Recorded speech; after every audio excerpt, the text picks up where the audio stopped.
Au nom du Père et du Fils et du Saint-Esprit. Amen. Frères et sœurs dans l'humanité, frères et sœurs dans le Christ, pendant ce confinement, vous avez le temps d'écouter. Vous êtes chez vous. Je souhaite pour vous beaucoup de santé, de protection contre cette maladie contagieuse, qui que vous soyez. Soyez protégés, soyez bénis, soyez inattaquables, soyez heureux sur la terre.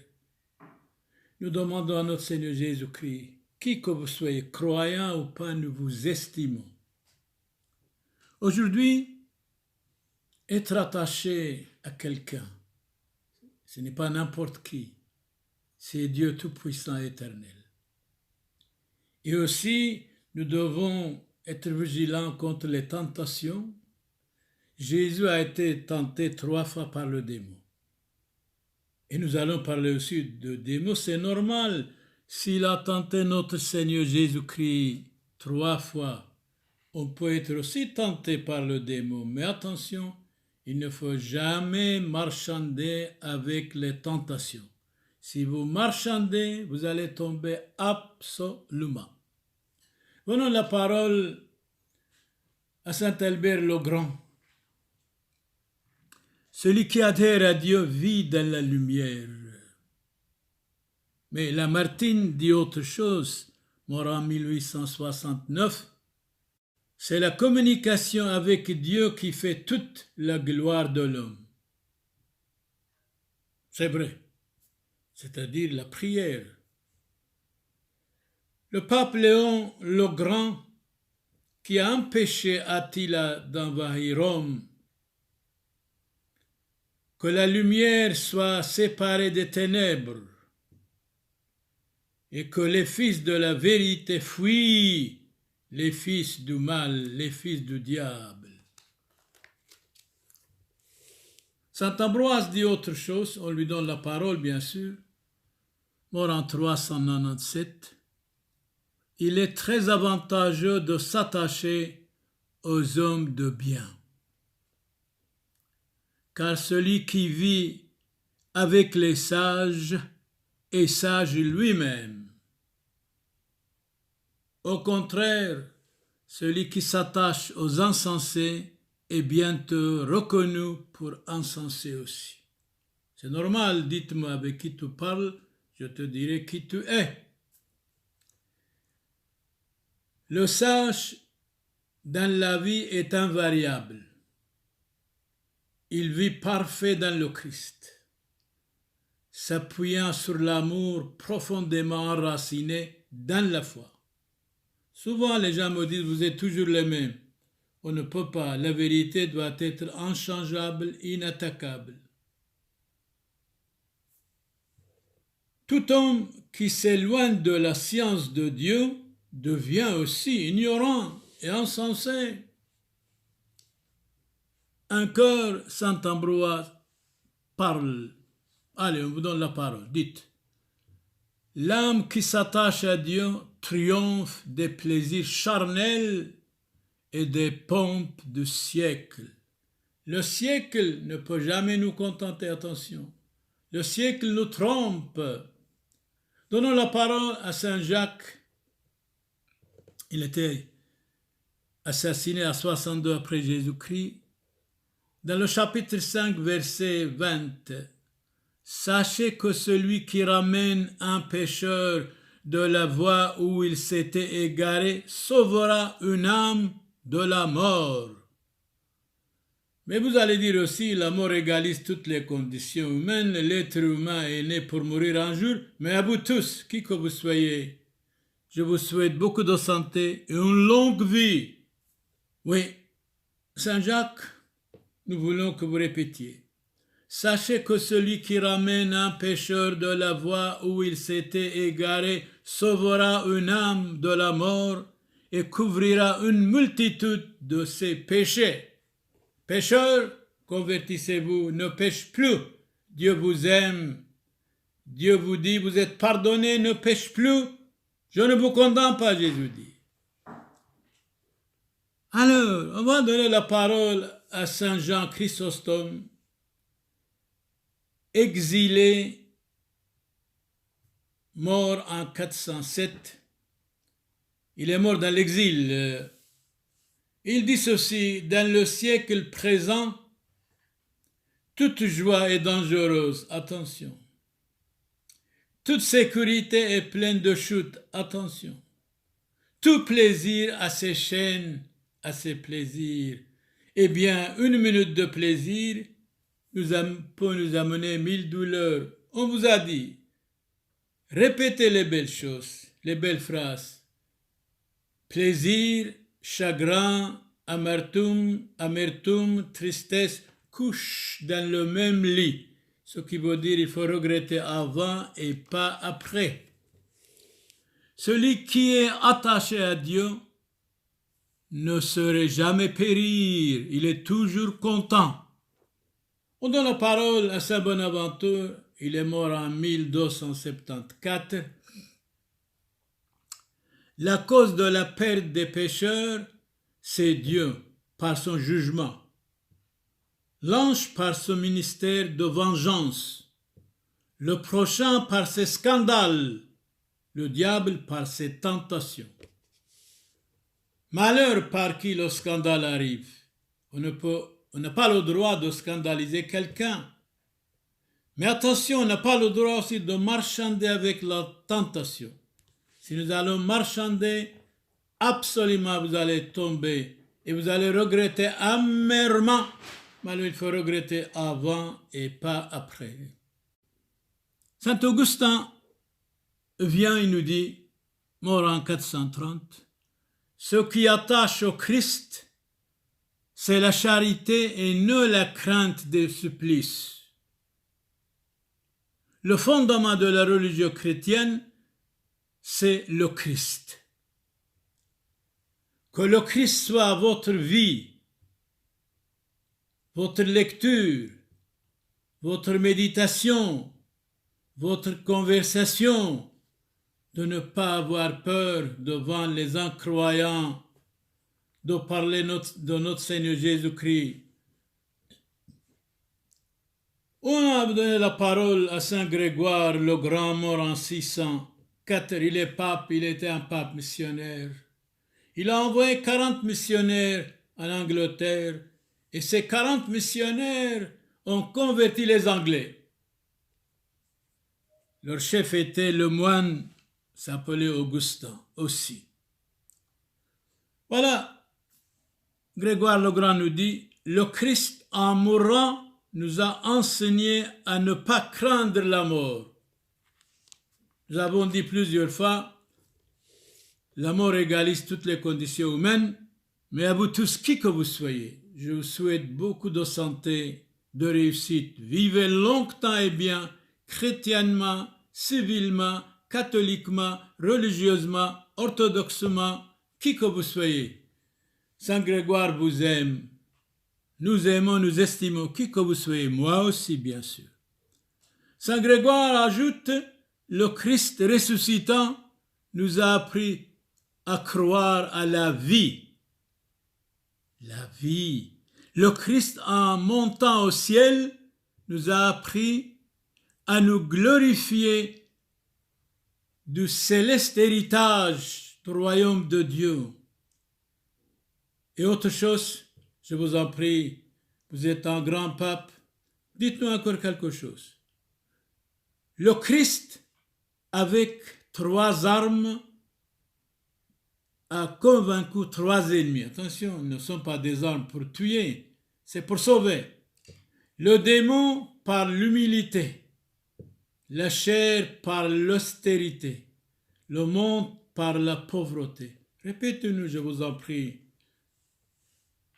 Le Christ, avec 3 armes, a vaincu 3 ennemis. Le démon par l'humilité, la chair par l'austérité, le monde par la pauvreté. C'est vrai, Jésus a dit, même si nous avons des ennemis, nous devons les aimer. Nous devons vivre humble et simple avec humilité. Il a lavé les pieds de ses disciples. Ils étaient très sales, leurs pieds même. Avec austérité. Bien sûr, il a jeûné 40 jours dans le désert. il a été tenté par le démon et il a dit « Arrière Satan, va derrière Satanas, je ne vous connais pas ». Et Jésus était tranquille. Il nous a donné un exemple aussi. Quand nous sommes tentés par le Satan, par le diable, nous devons dire « Arrière Satan ». Mais si nous marchons avec lui, il est rusé, attention, croyez-moi, il est rusé. Et il a aussi vaincu la pauvreté. Le fondement de la religion chrétienne, qu'est-ce que c'est? Allez, Saint Bonaventure, c'est le Christ. Mais Saint Augustin dit autrement, quiconque n'est pas chrétien est un antichrist. C'est vrai, il y a beaucoup d'antichrists.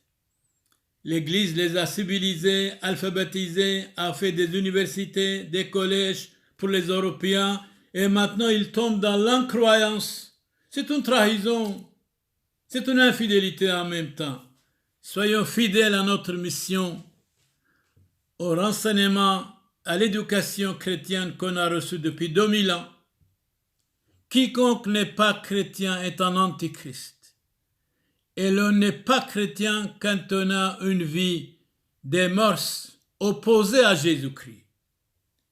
On ne peut pas s'appeler chrétien quand on ne porte pas Jésus-Christ dans son cœur. Répétez ça, je vous en prie, Saint Augustin.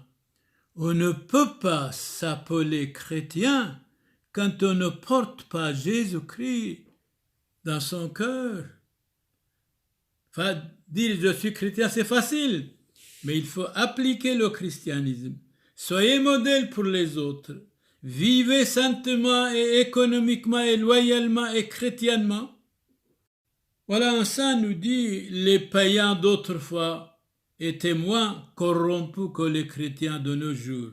C'est vrai, les chrétiens de nos jours, ils ont abandonné le jeûne de carême, 40 jours, ils ont abandonné beaucoup de spiritualité, ils ont abandonné d'aller à la messe, ils sont tombés dans l'incroyance. Donc, ce saint, je ne peux pas répéter son nom, les païens d'autrefois étaient moins corrompus que les chrétiens de nos jours. Certainement, vous allez savoir qui est ce saint. Tiens, Saint Jacques Chrysostome, de nouveau, on vous donne la parole. Allez, parle. Votre nom vous dit chrétien, c'est bien, mais votre conduite fait de vous un antichrist. Être chrétien à la carte, Jésus n'a pas besoin.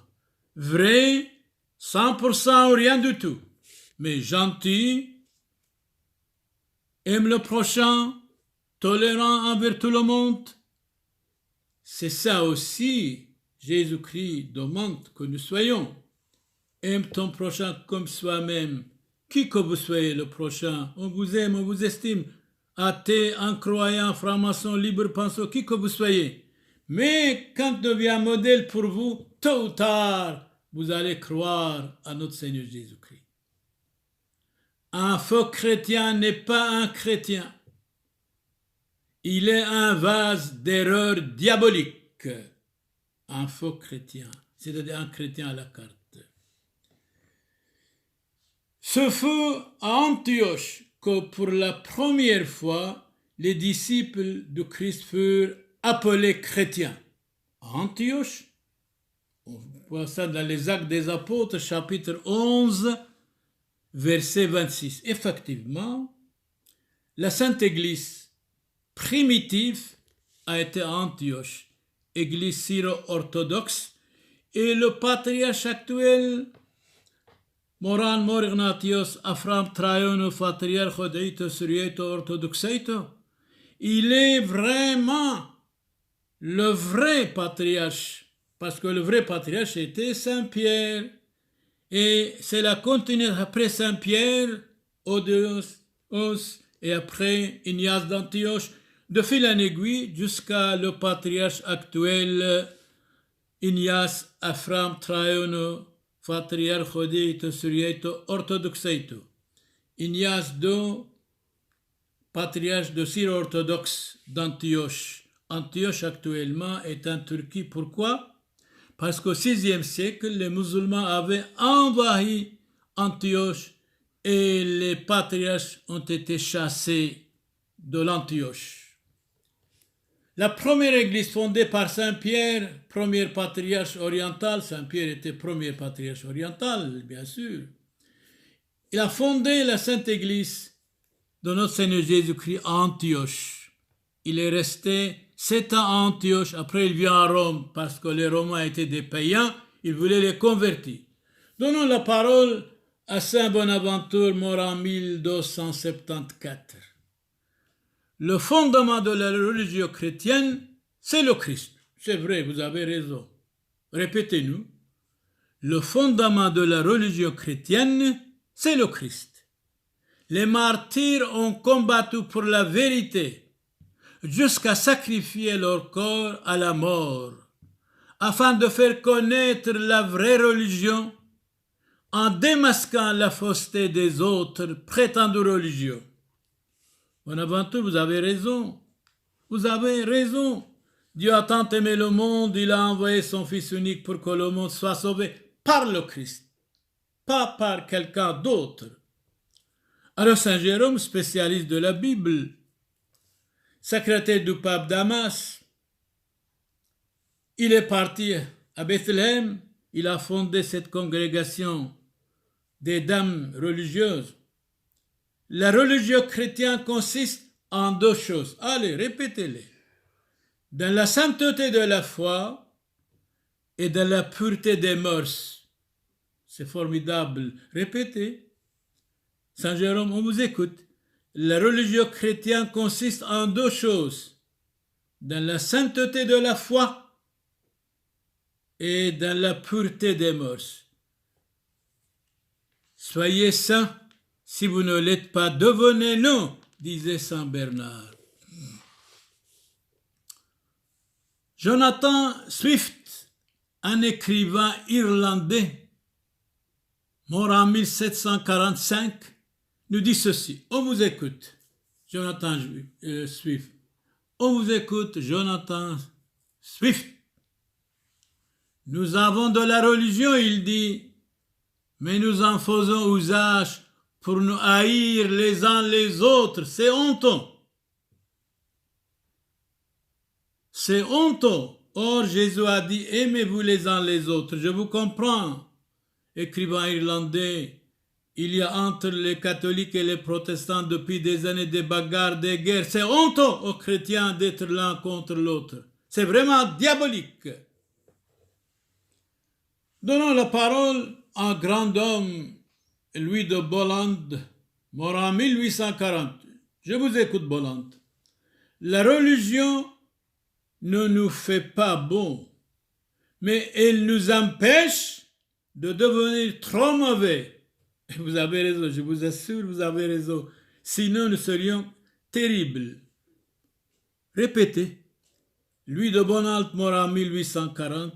La religion ne nous fait pas bon, mais elle nous empêche de devenir trop mauvais. Heureusement, nous avons la religion. C'est par l'amour que nous sommes attachés à Dieu. L'homme n'est quelque chose qu'autant qu'il est attaché à Dieu Tout-Puissant éternel, son Créateur. Son Créateur. S'il s'éloigne de Dieu, l'homme il est rien du tout. Abandonné à lui-même, à ses caprices, à ses bêtises, à son orgueil, à ses tentations.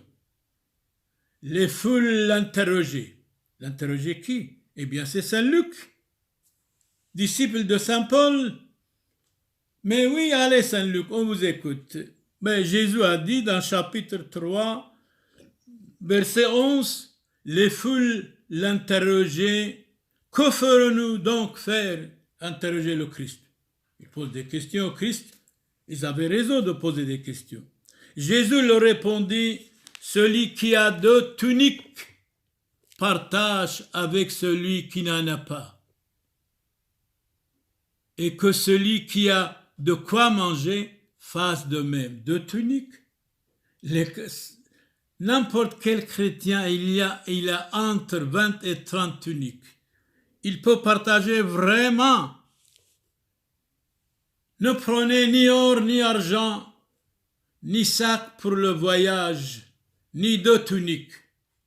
Jésus nous dit dans l'évangile Saint Matthieu, chapitre 10, verset 10, eh bien, quand nous allons en voyage, les chrétiens, quand ils font des voyages touristiques, beaucoup de tuniques prennent avec eux. Parce ils n'écoutent pas le Christ. De certaine manière, ils s'en foutent de l'évangile. C'est regrettable, c'est dommage. Saint Jean intervient lui aussi, l'évangéliste. Il était le protecteur de la très sainte Vierge Marie. Sainte Vierge Marie, priez pour nous tous. Saint Jean, chapitre 13, verset 34-35, Jésus disait, « Je vous donne un commandement nouveau. S'il vous plaît, dites-nous, quel est ce commandement? » Et voilà ce commandement. « Aimez-vous les uns les autres. Comme je vous ai aimé, vous aussi, aimez-vous les uns les autres. » C'est dommage, souvent, les chrétiens détestent les uns les autres. Il y a de véritables chrétiens, mais ils sont cachés, on ne les connaît pas. Mais la grande majorité des chrétiens aussi sont jaloux, sont méchants, sont arrogants, sont curieux, sont colériques. Et Saint Jean ajoute, allez Saint Jean, on vous écoute, vous avez autre chose à dire? Oui, j'ai encore autre chose à dire. À ceci, tous connaîtront que vous êtes mes disciples, Jésus nous dit. Si vous avez de l'amour les uns pour les autres. Mais nous, on a de la haine l'un pour les autres. On a de la jalousie. Arrêtons cette jalousie, s'il vous plaît.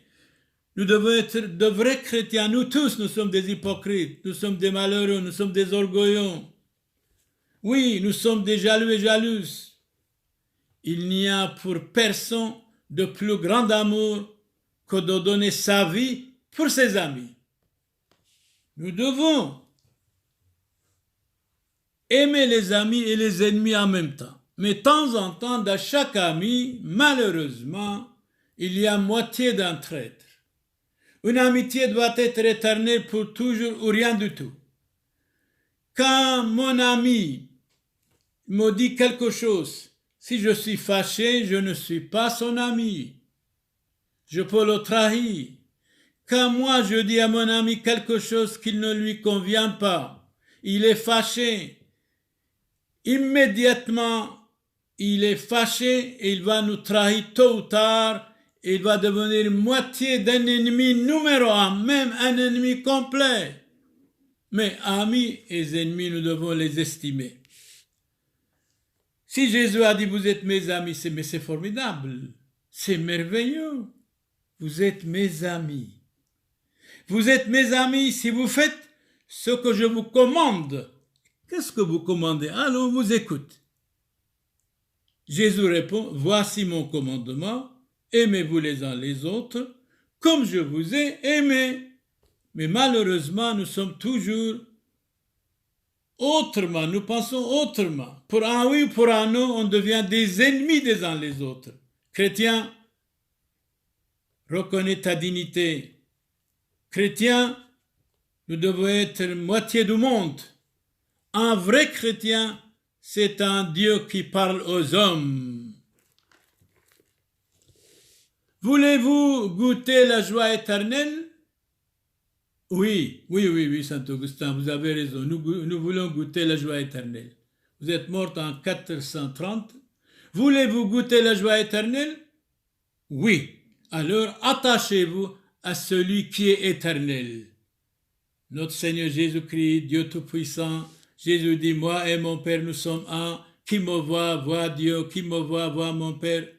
Alors, Saint Bernard, vous voulez intervenir? On vous écoute. Vous êtes mort en 1153, vous êtes mort en 1153. Vous dites, allez, on vous écoute. La joie véritable, c'est la joie unique. Et celle qui ne vient pas de la créature, mais du Créateur. La joie que personne ne pourra nous capter, nous ravir, quand vous la possédez, la joie éternelle. La joie en comparaison de laquelle toutes les autres joies ne sont que chagrin, amertume et tristesse. La joie éternelle, la joie unique qui nous donne la force, dit Saint Bernard. Saint Bernard, vous voulez dire autre chose? Oui, j'aime bien encore ajouter quelques phrases si vous désirez. On vous écoute. Les hommes mettent leur joie dans les festins, dans les pompes, dans les richesses, dans les vices, dans les plaisirs. Et Père Samuel, vous dites, pour chaque minute de plaisir, il y a 1000 douleurs. Ben alors, appliquons, voilà. Mais les larmes occupent la fin de toutes ces joies, la tristesse, le regret. Il n'y a pas de misère plus réelle que la fausse joie, la joie qui n'est pas continuelle, qui n'est pas éternelle. Voilà Saint Luc qui vient, l'évangéliste, il disait quelque chose à vous dire. Allez, on vous écoute, Saint Luc. Dans l'Évangile, chapitre 15, versets 7 à 10, Jésus nous a dit quelque chose. C'est énorme. Les anges de Dieu sont contents pour quelque chose, pour quelqu'un. Et pourquoi? Pour un seul pécheur, quand il est converti, les anges de Dieu sont contents. Mais répétez la phrase telle qu'elle est, s'il vous plaît. Jésus disait, je vous le dis, il y a de la joie devant les anges de Dieu pour un seul pécheur qui se convertit, qui se repent. De nouveau, répétez, parce qu'il y a tant de pécheurs, attention. Jésus disait, je vous le dis, il y a de la joie devant les anges de Dieu pour un seul pécheur qui se repent, qui demande la conversion. C'est formidable, pécheur. C'est un message pour chacun de nous. Convertissons-nous, non seulement en parole, mais en action. Jésus, notre Seigneur, a été tenté 3 fois par le démon. Il a vaincu le démon. Si nous supprimons le démon de la Bible, de l'Évangile, des psaumes, nous supprimons 30% de la Bible, de l'Évangile et des psaumes. Alors, Saint Augustin, dites-nous, qu'est-ce que c'est le démon, s'il vous plaît? Le démon est l'auteur de la mort qui a trompé Adam et Ève, l'adversaire de l'homme, le maître de l'orgueil, la racine de la méchanceté, la source des crimes et des attentats, le prince de tous les vices, l'inspirateur des pensées honteuses et diaboliques. Mais attention, Saint Augustin, Saint Bernard dit autre chose. Le démon est, dit Saint Bernard, l'adversaire de la vérité, le rival envieux de la charité, l'antique ennemi, provocateur du scandale, l'auteur de la discorde, le perturbateur de l'union et de la paix. Alors, Charles Baudelaire intervient et dit, on vous écoute Charles. Charles Baudelaire est mort en 1867. La plus grande malice ruse du démon est de faire croire qu'il n'existe pas. Je le sens en moi. Eh bien, vous avez dit la vérité, Charles Baudelaire, mort 1867. Vous avez dit vraiment la vérité. De temps en temps, le démon est dans chacun de nous. Quand nous faisons le mal, quand nous attaquons les autres, quand il y a des bagarres entre nous. La plus grande ruse du démon est de faire croire qu'il n'existe pas. Pourtant, je le sens en moi. Vous avez raison, vous avez dit la vérité. Vraiment, félicitations Charles Baudelaire. Mais Saint Bernard, de nouveau, il parle autrement. Le démon trame le mal à la parole perfide, emploie des suggestions astucieuses, trompe adroitement, porte au mouvement criminel, allume les pensées coupables, suscite les guerres, alimente les haines, excite la gourmandise, inflamme les désirs de la chair, prépare les occasions de péché, ne cesse d'attaquer le cœur humain par 1000 artifices funestes.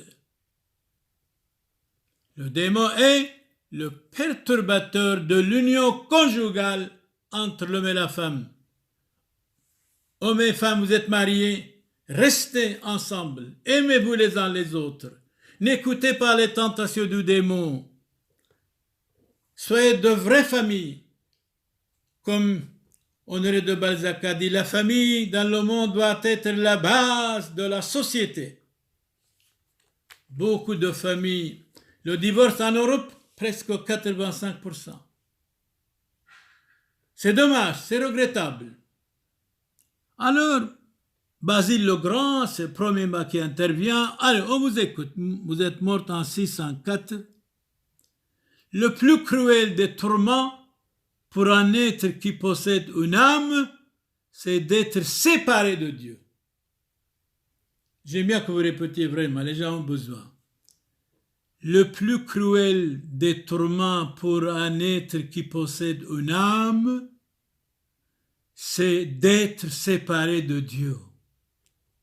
Mais dans la Bible, il dit autre chose. Exode, chapitre 3, verset 14-15. Je suis celui qui suis. C'est là mon nom pour l'éternité. C'est Dieu qui parle. Si vous êtes pour ou contre, Dieu est là. Je n'existerai pas si vous n'étiez pas en moi, mon Dieu. On peut appeler l'être par excellence celui qui est toujours le même, celui qui ne change pas, qui n'est pas versatile. Méfiez-nous de la versatilité, méfiez-nous de changements rapides. Soyez quelqu'un dans la vie, mais pas quelque chose.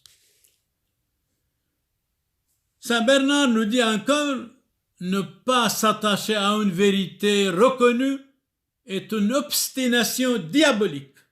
On n'a pas compris, répétez encore. Ne pas s'attacher à une vérité reconnue est une obstination satanique et diabolique. Bien sûr, la vérité dérange. Bias, 6e siècle avant Jésus-Christ, nous dit, la vérité dérange. Quand vous dites la vérité, vous avez la haine. C'était aussi une parole de Saint Augustin. Quand on dit la vérité, nous avons des ennemis. Même si nous avons des ennemis, nous devons être gentils avec eux. Nous devons les estimer. Nous devons les aimer parce que Jésus nous a commandé ça. Aimez vos ennemis. Priez pour ceux qui vous persécutent. Même si nous sommes attaqués, calomniés, persécutés, on pardonne. Nous devons les estimer, nous devons pardonner. Le trésor du christianisme, c'est le pardon et la miséricorde, sûr et certain. S'il n'est pas pardon et miséricorde dans le christianisme, c'est ridicule. Jésus disait, alors, Saint Matthieu, chapitre 5, verset 37, qu'est-ce qu'il disait le Christ? On vous écoute. Jésus disait, ne jure point davantage par ta tête, parce que tu es incapable de rendre un seul de tes cheveux blancs ou noirs. Qui êtes-vous de jurer?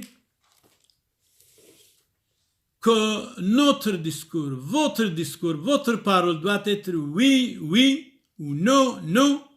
Tout ce qui reste vient du diable, vient du mauvais. C'est-à-dire notre parole doit être oui, oui, non, non. Il ne faut pas mentir, il ne faut pas aller par quatre chemins. La vérité est lente, c'est vrai, mais le mensonge est pressé. Est-ce qu'il faut courber devant quelqu'un? Mais nous devons bien sûr s'incliner devant Dieu, devant Jésus-Christ. Et autre chose, ne vous courbez que pour encenser la vérité. Vous avez raison, la vérité c'est Jésus-Christ. La vérité c'est Dieu. Vous avez bien dit, bien dit. Dans l'évangile Saint Jean, chapitre 6, Jésus dit autre chose. Jésus disait, je suis la voie, formidable, la vérité, magnifique, le chemin extraordinaire. Nul ne vient au Père si ce n'est par moi.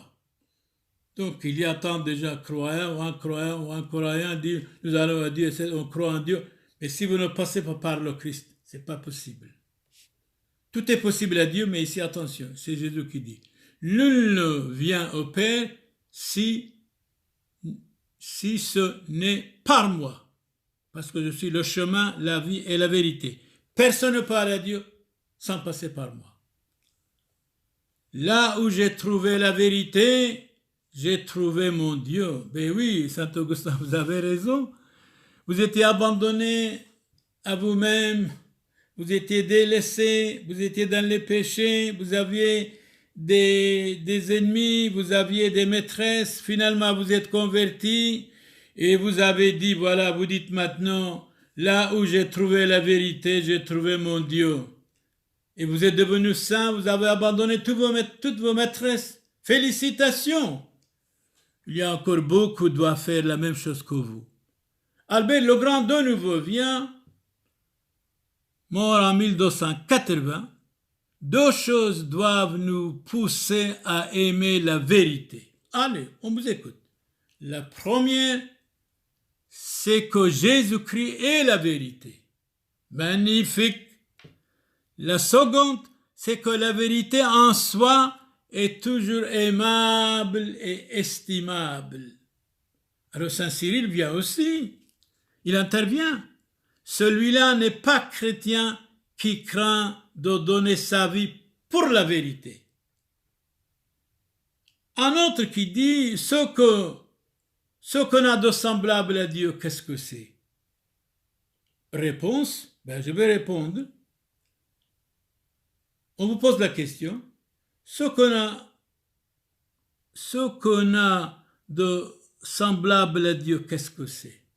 C'est d'aimer la vérité et la justice. C'est vrai, je suis absolument d'accord. Quand on aime la vérité et la justice, un petit peu semblable, on ressemble à Dieu. Mais Dieu est grand, plus que grand que nous, bien sûr. Ô homme, souviens-toi que tu sors de la terre. Vous allez retourner à la terre, arrêtez l'orgueil, la vanité, la haine et la jalousie. Ne sois pas fier de tout cela. Souviens-toi que tu es uni à Dieu et ne sois pas ingrat, incrédule.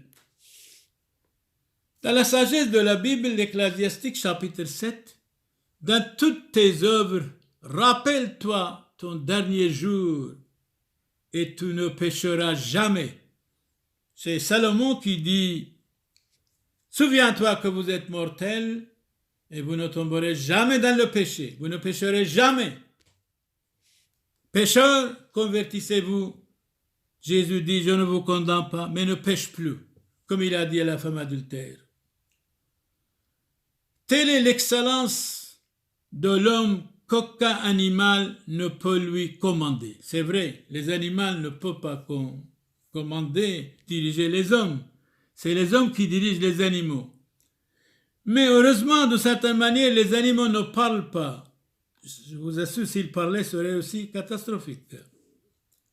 Telle est l'excellence de l'homme qu'aucun animal ne peut lui commander, et qu'il commande lui-même à tous les animaux. L'homme est lui-même un miracle plus grand que tous les miracles que l'homme opère. Alors une parole, moi en tout cas, je respecte toutes les femmes, bien. Une vraie femme, c'est vraiment le trésor de l'humanité. Voilà, Hésiode, 8e siècle avant Jésus-Christ, il parle de l'homme et de la femme. Alors, on vous écoute, Hésiode. Vous êtes morte au 8e siècle avant Jésus-Christ. L'homme ne peut rien rencontrer meilleur que la femme quand elle est bonne. Je vous assure, vous avez raison. Je crois qu'il y a beaucoup qui désirent encore que vous répétiez cette phrase. Hésiodite, mort en 8e siècle avant Jésus-Christ. L'homme ne peut rien rencontrer de meilleur que la femme quand elle est bonne. Et autre chose, Hésiode, autre chose, mais rien de pire quand elle est mauvaise. Alors, femme, vous nous avez donné Jésus-Christ. La Vierge Marie était une femme, nous a donné Jésus-Christ. Vous les femmes, soyez modèles. Ne discutez pas avec votre mari, qui est la paix entre vous et votre mari, votre voisin, vos familles, vos enfants. Vous êtes une vraie famille, restez vrai, restez modèle. C'est facile de dire n'importe quoi. Si votre mari vous dit quelque chose, il ne faut pas être fâché. Si vous dites quelque chose à votre mari, ne doit pas être fâché. Hésiode, répétez-nous de nouveau, parce qu'il y a beaucoup d'hommes, de femmes qui nous écoutent. Vous êtes morte au 8e siècle avant Jésus-Christ. L'homme et la femme. L'homme ne peut rien rencontrer meilleur que la femme quand elle est bonne, extraordinaire, magnifique. Mais rien de pire quand elle est mauvaise. Pour moi, toutes les femmes sont nobles et sont capables d'être nobles. Je suis sûr et certain. Homère vivait au 9e siècle, il disait vivre heureux, vivre caché. C'est vrai, quand on est caché, quand on est confiné, comme maintenant, on n'a pas de problème. Sur la terre, il n'y a rien plus faible que l'homme.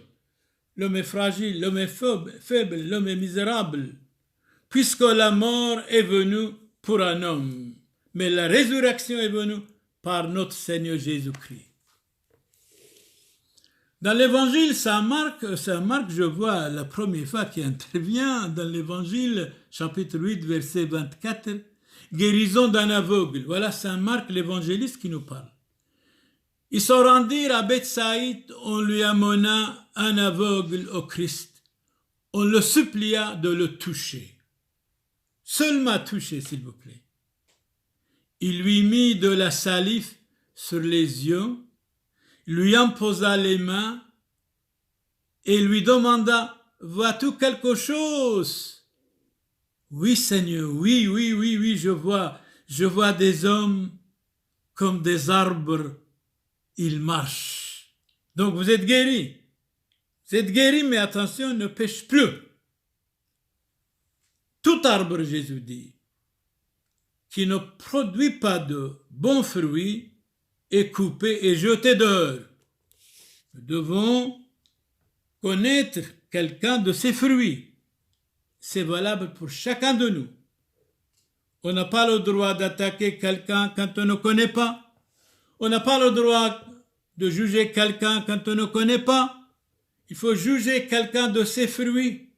Et si vous ne connaissez pas, si vous allez attaquer le juger, allez parler avec lui face à face.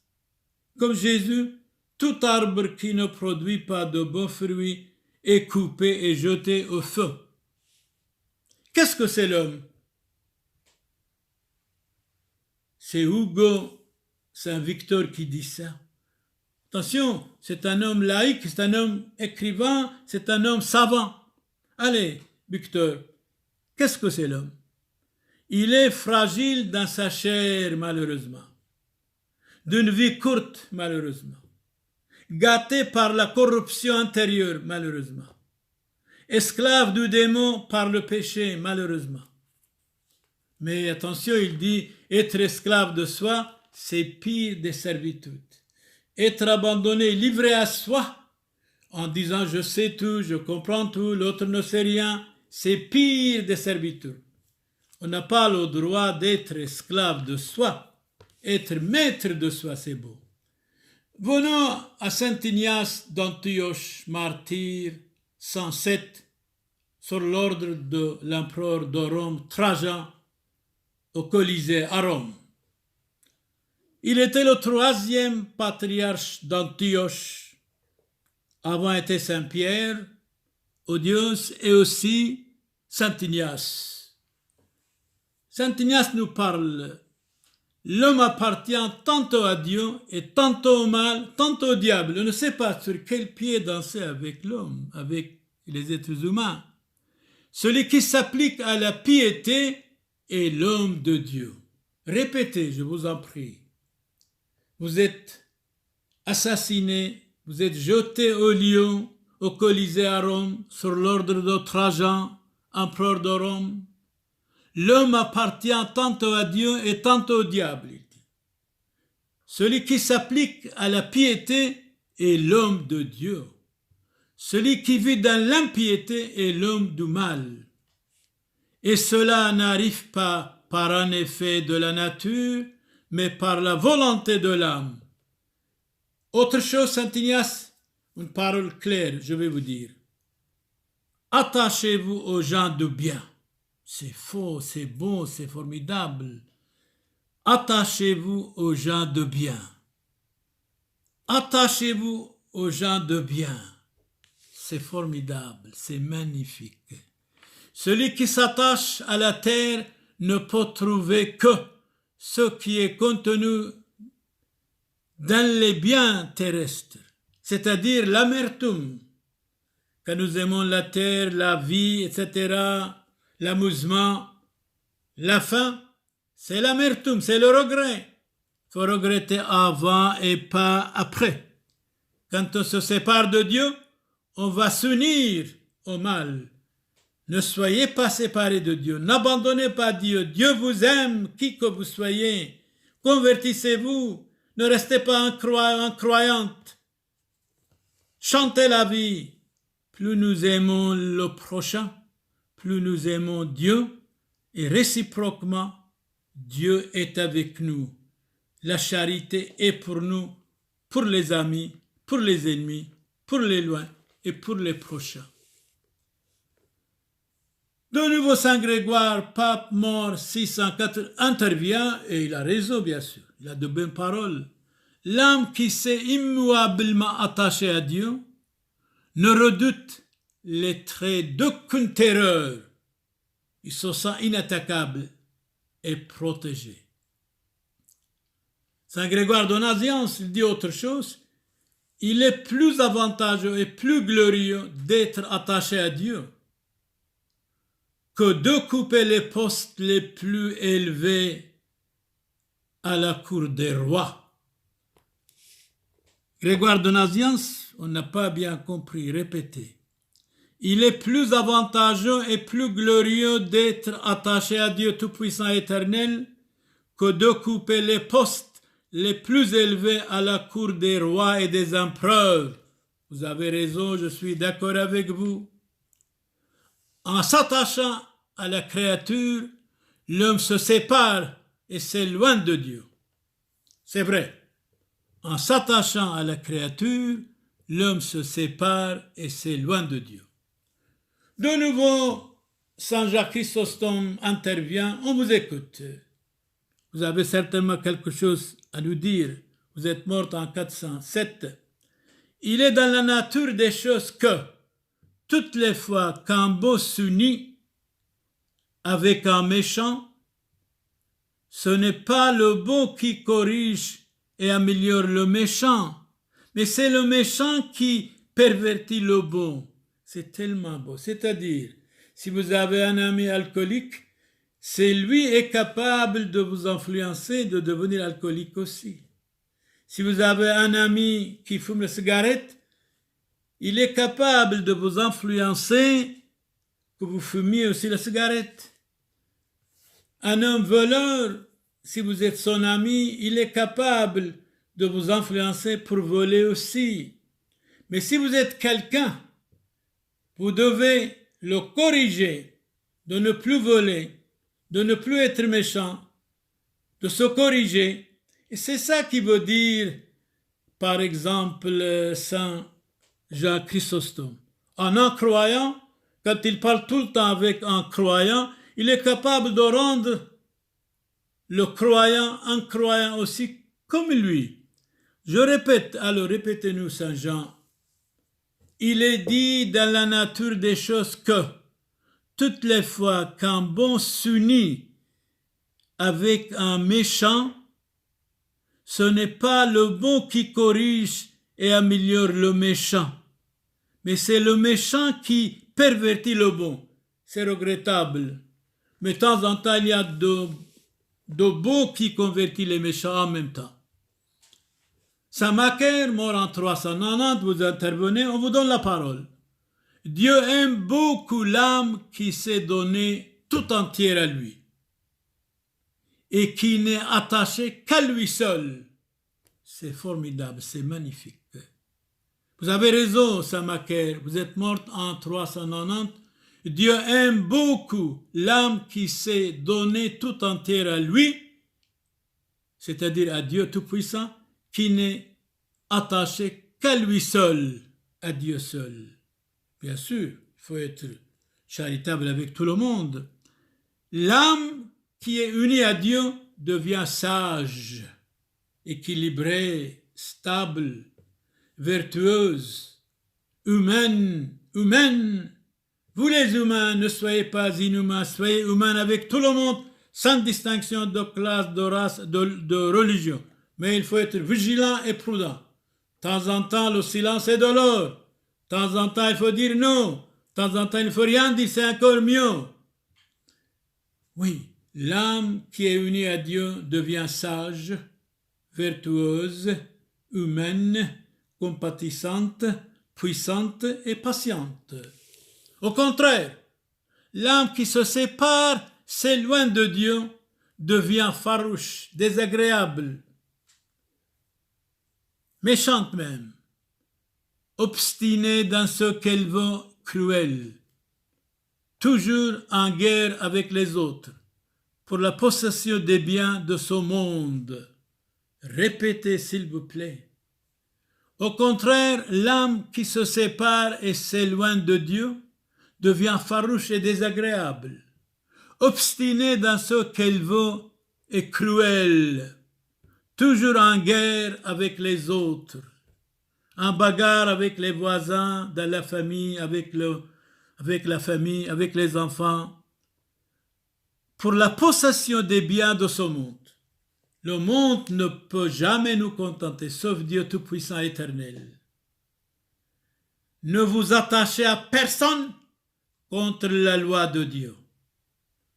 Ne vous attachez à personne contre la loi de Dieu. Si, répétez encore, on n'a rien compris. Ne vous attachez à personne contre la loi de Dieu. Il est beau, Dieu, il est utile, il est doux, il est honorable de s'attacher à Dieu Tout-Puissant éternel. On ne regrette jamais. Il faut regretter avant et pas après. Frères et sœurs dans l'humanité, frères et sœurs dans le Christ, ici, Monseigneur Charles Clément Boniface, dit Père Samuel de Montigny-sur-Sambre. Je prie pour vous tous, pour que vous ne tombiez pas malades. Si vous êtes malade, je prie pour votre guérison. Je prie pour les médecins, les fermiers, les infirmiers qui travaillent dans les hôpitaux, dans les homes. Je suis absolument, résolument, je prie pour tous les vieux et vieillards dans les hommes qui soient protégés aussi contre cette maladie contagieuse, que cette maladie contagieuse quitte le monde, quitte la terre. Certains me disent c'est voulu par des hommes. Pour le moment, je n'ai pas d'idée. Peut-être prochainement, je vais m'expliquer. Que vous ayez beaucoup de la paix, de santé, de réussite. Que la bénédiction de Dieu soit sur vous. Dominus vobiscum, benedicat vos omnipotens Deus, Pater et Filius, et Spiritus Sanctus, indulgentiam, absolutionem et remissionem peccatorum nostrorum, tribuat nobis omnipotens misericors Dominus. Alléluia! Jésus est ressuscité, Christ est ressuscité. Amen.